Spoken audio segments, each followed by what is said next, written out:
Selon la Bible, l'enlèvement est réservé à qui a la révélation du Fils de l'homme, né de David selon la chair. Romains chapitre 1, versets 1 à 4. Né procréé par deux parents biologiques terrestres et déclaré Fils de Dieu.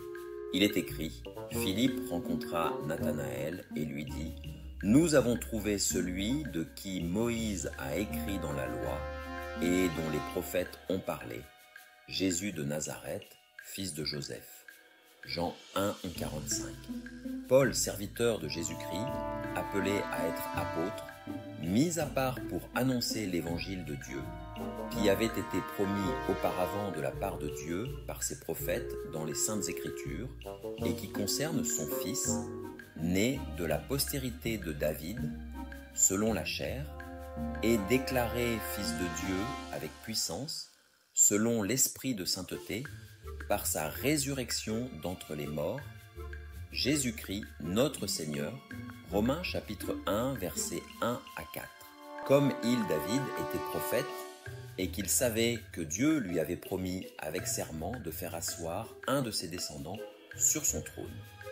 Que toute la maison d'Israël sache donc avec certitude que Dieu a fait Seigneur et Christ, ce Jésus que vous avez crucifié. Actes chapitre 2, versets 30 et 36.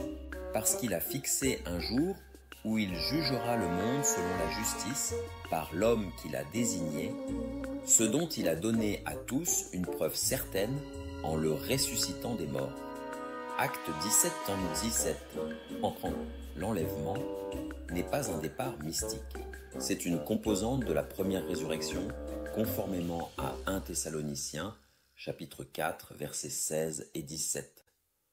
Car le Seigneur lui-même a un signal donné, à la voix d'un archange et au son de la trompette de Dieu, descendra du ciel, et les morts en Christ ressusciteront premièrement. Ensuite, nous les vivants, qui serons restés, nous serons tous ensemble enlevés avec eux sur des nuées, à la rencontre du Seigneur dans les airs, et ainsi nous serons toujours avec le Seigneur. L'enlèvement est le complément de la première résurrection, qui est lui-même un couronnement eschatologique.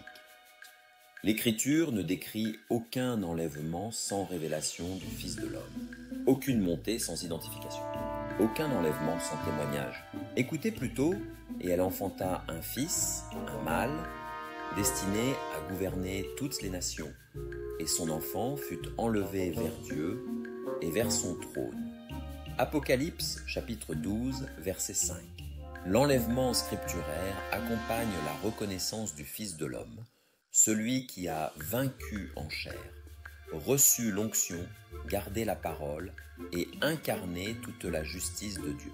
Il ne s'agit pas du tout du Christ de l'Évangile contemporain, un Christ céleste téléporté, hybride, Dieu à côté de deux autres personnes divines, conçu entre un esprit et une femme, né virginalement, et adopté en violation de la totalité des prophéties messianiques et de la totalité des prédications apostoliques.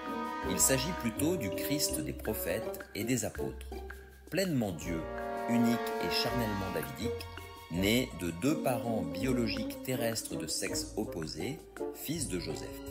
Le Christ enlevé, c'est le Fils de l'homme annoncé par Daniel, celui qui vient avec les nuées, non pour évacuer des croyants, mais pour recevoir un règne éternel.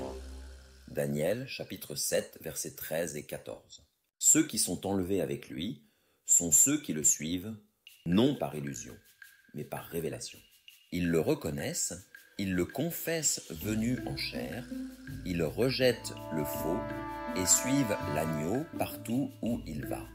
Car il est écrit, ils ont été rachetés d'entre les hommes comme prémices, dans leur bouche, point de mensonge. Apocalypse 14, versets 4 et 5. Le vrai enlèvement ne cueille pas des évadés. Il élève des témoins. Ceux qui auront confessé le véritable Fils, vaincu l'iniquité, aimé la vérité, gardé sa parole et attendu en hâtant son retour. En effet, voici ce qui est écrit. Elle enfanta un fils qui doit paître toutes les nations avec une verge de fer. Et son enfant fut enlevé vers Dieu et vers son trône. Apocalypse chapitre 12, verset 5.